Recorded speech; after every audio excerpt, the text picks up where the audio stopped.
Boa noite, quinta-feira, 16 de junho. Hoje o Nesp Notícias repercute o ódio e a intolerância que estão por trás do massacre ao clube gay nos Estados Unidos, o segundo pior atentado da história do país. Vamos conversar com a coordenadora do Conselho Regional de Psicologia de Bauru, a psicóloga Sandra Espósito. E mais... Disparada do feijão. Preço já subiu 33% só neste ano e começa a faltar na mesa do brasileiro e encarecer o cardápio de restaurantes. Arte Sustentável. Você vai conhecer o talento de bauruenses que transformam madeira que iria para o lixo em móveis e peças de decoração.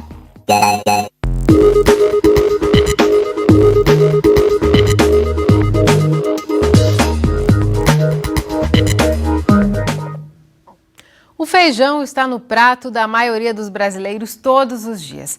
Mas com a disparada no preço do carioquinha, o consumidor está tendo que buscar alternativas na marra.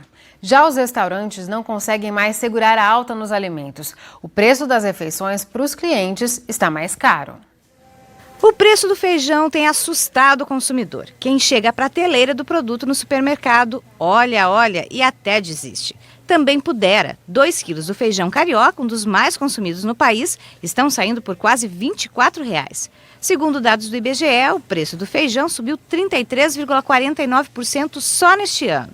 Nos últimos 12 meses, o acumulado chega a 41,62%. Quem não consegue ficar sem o feijão na alimentação diária, acaba optando pelo preto, que está custando menos da metade do preço do feijão carioca. Está muito caro aí, pegamos o preto para substituir. Você tem o hábito de comer o feijão preto? Não, só quando faz feijoada, né? Agora vai mudar um pouco o hábito em casa. Teve que mudar, meio forçado, né? Normalmente a gente usa também um pouco do preto, né? Mas nem sempre o pessoal se adere muito ao preto, né? De vez em quando. Mas tem como ficar sem o feijão no dia a dia? Ah, é difícil, né? Difícil. Lá em casa está todo mundo acostumado a comer feijão, então é difícil. O que o senhor está achando do preço do feijão? É um absurdo, né? É política do Brasil, né? Para mim é política do Brasil. Tá subindo tudo. Sobe tudo, né? Menos o salário, né? O salário não sobe, né? O presidente do Sindicato Rural de Bauru explica que as chuvas acima da média nos meses de abril e maio são as responsáveis por essa disparada no preço do grão. Esse ano aconteceu tudo errado, porque veio água demais. E na medida que vem água demais, o feijão é uma das plantas leguminosas que mais sente a umidade, porque ele apodrece na vagem, ele apodrece no nascimento. Então ele provocou essa escassez.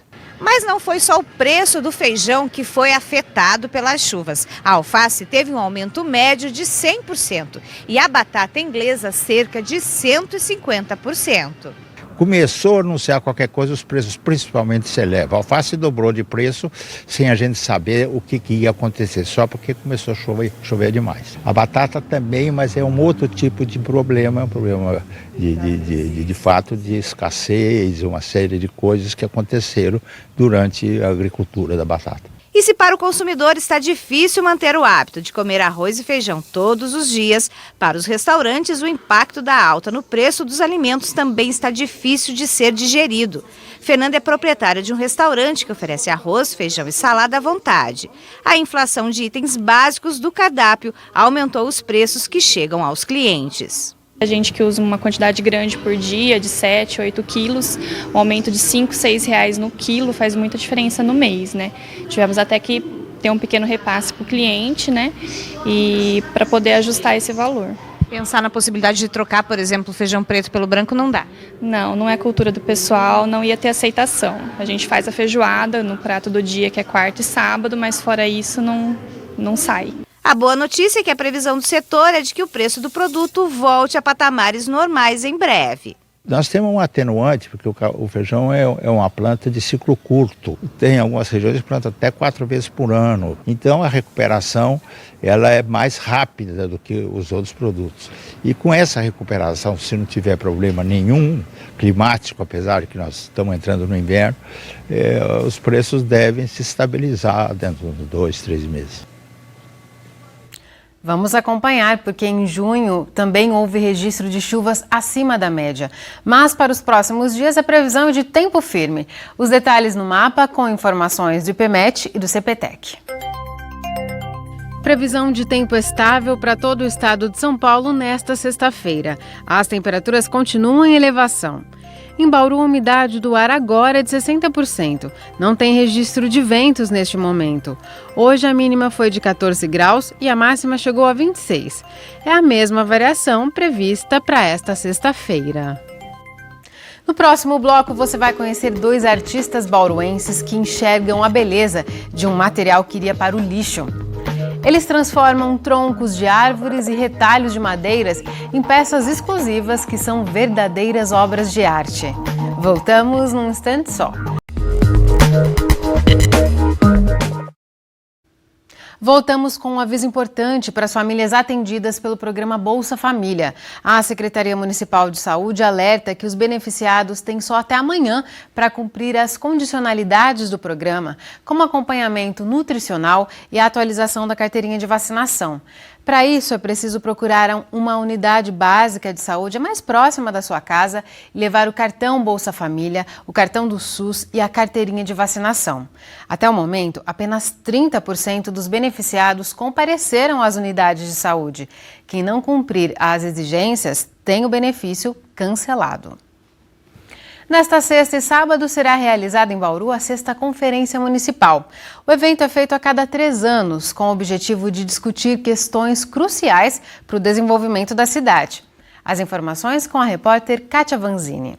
Esse ano a conferência vai discutir a função social da cidade e da propriedade e como torná-la mais participativa, inclusive socialmente justa. Eu vou conversar sobre esse assunto com uma das organizadoras do evento, que é a Natasha Lamônica. Natasha, quem pode participar da conferência? Qualquer munícipe. A conferência é aberta a todo público, toda a cidade. Quais serão os temas debatidos? A gente vai debater a função social da cidade e da propriedade. Então, nesse âmbito do planejamento urbano e do desenvolvimento urbano, a gente vai debater os principais assuntos que envolvem esse tema, que é meio ambiente, mobilidade urbana, desenvolvimento econômico, planejamento urbano e saneamento, drenagem, as questões de infraestrutura urbana também. Como que as pessoas podem participar? A conferência começa amanhã às 18h30 na USC, as inscrições estarão abertas, todo participante deve se credenciar lá na USC no horário, às 18h30, vai ter certificado. Depois, no sábado de manhã, assinar a lista de presença para participar das mesas temáticas e no sábado à tarde participar da plenária de encerramento com as propostas. Ok, agradeço pelas informações. Então, lembrando que a conferência acontece amanhã, sexta-feira e sábado, e as informações com mais detalhes você pode obter no site da Prefeitura. Kátia Vanzini para o Unesp Notícias. A gente fala agora de arte, mas de um trabalho muito especial, que é o de transformar um material a princípio sem valor em peças únicas e lindas. Você vai conhecer 2 bauruenses que dão um novo destino para restos de madeira. Respeito à natureza. Esse é um dos princípios que regem o trabalho deste artesão de Bauru. No ateliê do Seu João, nada se perde, tudo é reaproveitado. Até mesmo o pó que sai da serra tem destino certo, vira adubo para as plantas. Há 32 anos no ramo, ele desenvolveu técnicas para criar peças a partir de diferentes tipos de madeira, mantendo as características em que elas são encontradas. É um trabalho que a gente faz com bastante carinho, com bastante dedicação, porque a gente quer que a natureza se sobressaia em todas as peças. Para isso, Seu João fez uma parceria com a Secretaria Municipal de Meio Ambiente. Árvores que caem ou são cortadas na cidade vêm para cá para serem trabalhadas pelas mãos habilidosas do artesão. E os objetos criados vão desde pequenos itens de decoração até móveis que dão destaque aos ambientes. A grande preocupação é você poder usar tudo aquilo que está já descartado, né, para a gente dar uma nova vida para esse material, né, para esse material voltar para a casa das pessoas, para a gente poder estar realmente recolocando no mercado um material diferente e um material artístico também. Ao longo dos anos de trabalho aqui no ateliê, seu João percebeu uma mudança de comportamento dos consumidores. Eles passaram a dar mais valor às peças criadas com madeiras reaproveitadas. Antes o pessoal achava que era um material que estava estragado, que tinha bicho, que tinha um cupim, que tinha alguma coisa assim. Mas hoje o pessoal tem já uma consciência mais ecológica e vê que o material realmente é um material correto para você fazer qualquer tipo de peças, né? E seu João não está sozinho. Gastão é artista plástico e também trabalha com o reaproveitamento de madeira. Mas o início na atividade foi diferente. Veio como uma forma de complementar o trabalho dele como artista plástico. A minha iniciação na marcenaria é meu pai, né? Meu pai era marceneiro, era mestre. E aí ele foi dar aulas em Pirajuí, na escola industrial, com professor de madeira. Eu acabei sendo aluno dele e sempre me interessei por arte. Com 25 anos eu vim fazer artes plásticas aqui em Bauru, na Unesp de Bauru. E percebi que eu precisaria de ter mais contato com a madeira, com a marcenaria, para a execução dos meus próprios projetos, né? Desde o chassi, desde a moldura, porque é impossível hoje em dia, você mandar pagar, fazer a moldura, que é muito caro. Eu fui comprando, montando as máquinas aos poucos, até chegar nessa marcenaria que eu tenho, esse ateliê marcenaria, que chama Lápis Pau, que eu tenho hoje. E a marcenaria foi ganhando espaço na vida de Gastão. Hoje ele trabalha com a marchetaria, uma técnica em que os objetos são decorados com lâminas de madeira. Por isso passou a colecionar sobras e não joga nada fora. Qualquer pedacinho você consegue usar, qualquer retalho você consegue inserir dentro de uma peça, dentro de um jogo, dentro de um brinde. Né? Então eu comecei a colecionar madeiras. Então, fui pegando caçambas de lixo, né? Desde de batente, tábuas de casa de demolição, móveis, né? Você encontrava muito guarda-roupa antigo com embuia, né? Então eu fui juntando, fui guardando e tenho uma série de madeiras para trabalhar, acho que até o fim da minha vida, se tudo correr bem. Com diferentes opções à mão, a sustentabilidade se une à criatividade do artista e surgem diferentes tipos de jogos, itens de decoração, com o diferencial de cada peça ser única. Se eu produzir 50 caixas, uma série de 50 caixas de marchetaria, eu tenho certeza que nenhuma será igual à outra. Quem for presenteado com essa peça, que eu costumo presentear muito, vai acabar ficando com uma peça única. Então eu acho bacana essa coisa do único, né?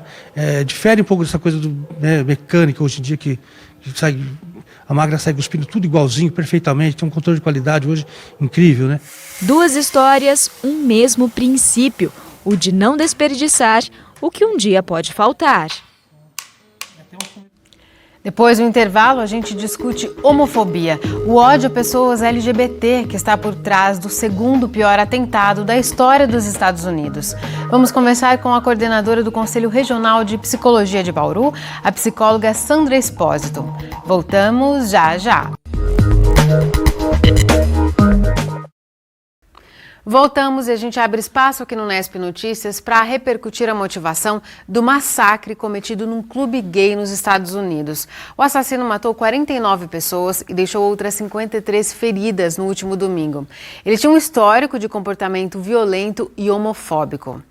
Para analisar o ódio a pessoas LGBT, recebemos em nosso estúdio a coordenadora do Conselho Regional de Psicologia de Bauru, a psicóloga Sandra Espósito. Sandra, muito obrigada por sua presença aqui no Nesp Notícias. Obrigada pelo convite. Sandra, o presidente dos Estados Unidos disse que esse atentado foi um ato de terrorismo e de ódio. Ele disse isso logo que aconteceu, né, o crime. Mas há uma certa resistência, até de parte da imprensa internacional, de algumas pessoas que a gente vê comentários nas redes sociais em admitir que foi um ato homofóbico.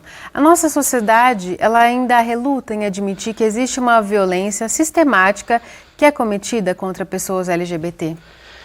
Sim, entendo que a nossa sociedade tem muita dificuldade, né, em reconhecer a homofobia, né, como um preconceito estrutural, né, que age aí em todos os segmentos sociais, na família, na escola, no ambiente de trabalho, né, nas relações interpessoais de maneira geral, né.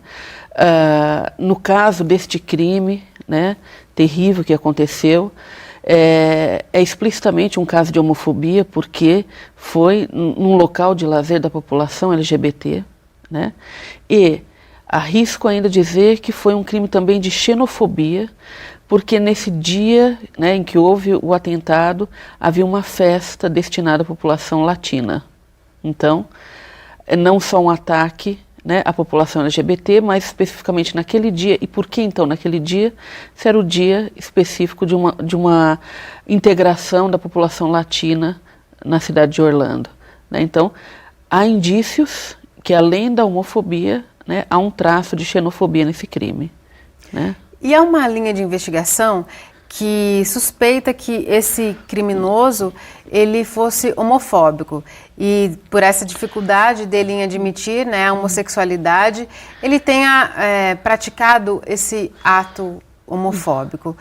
Do ponto de vista psicológico, é possível um comportamento desse, Sandra?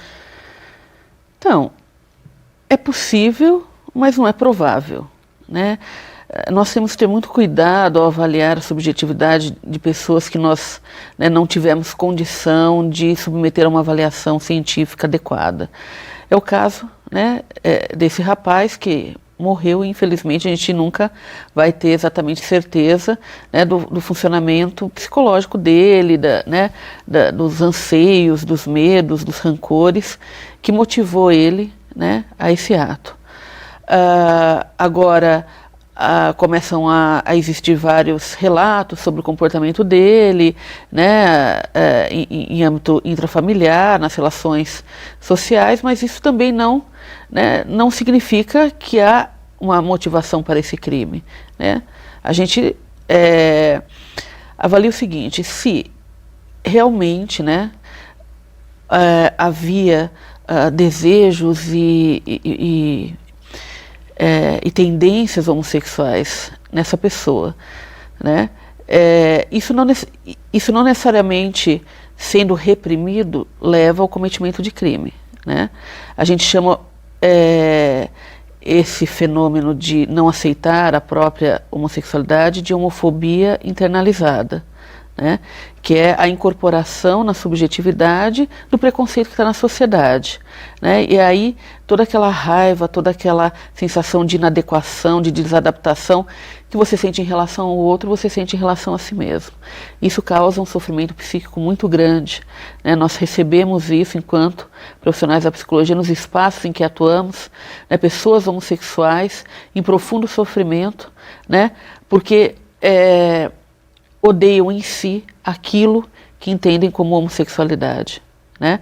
Isso tem estudos mostrando, né, que essas pessoas têm tendências maiores a desenvolver quadros depressivos, tendências maiores, inclusive, a desenvolverem ideações suicidas.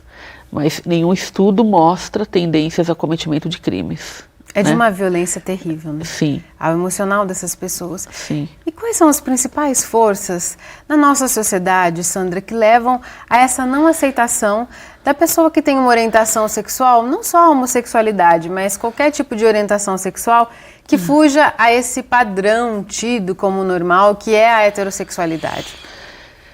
Então, historicamente, né, uma das maiores forças que veio legitimando a inadequação das expressões sexuais não heterossexuais é a própria ciência, né, que durante muito tempo estabeleceu que a homossexualidade, né, ou a não heterossexualidade seria um desvio de uma norma, seria uma perversão, seria uma anormalidade fora do padrão natural de comportamento, né? Esse discurso, por mais que hoje a ciência tenha se revitalizado e não aceitado mais, ainda está reverberando em determinados espaços acadêmicos, infelizmente.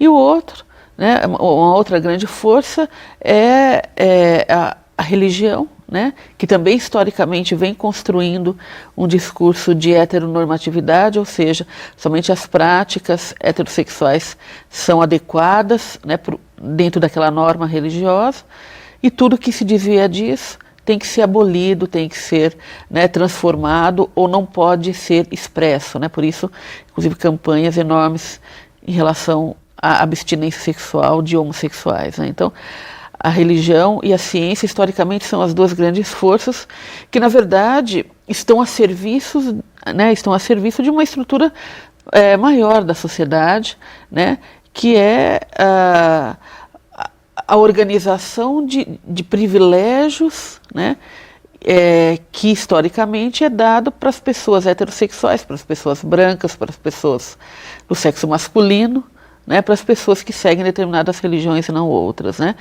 Então, essas pessoas que estão nas posições de poder, né, político-econômico, né, vão criando uma hierarquia de inferiorização em relação àquilo que eles entendem que é o ideal, e que geralmente o ideal são eles mesmos, né, os homens brancos, heterossexuais e, né, de determinados grupos religiosos, né. Então a gente vê essa configuração, né, sendo disseminada, né, em determinado momento histórico pela ciência, depois pela religião, hoje mais pela religião do que pela ciência, mas o senso comum tem incorporado esses padrões, né, como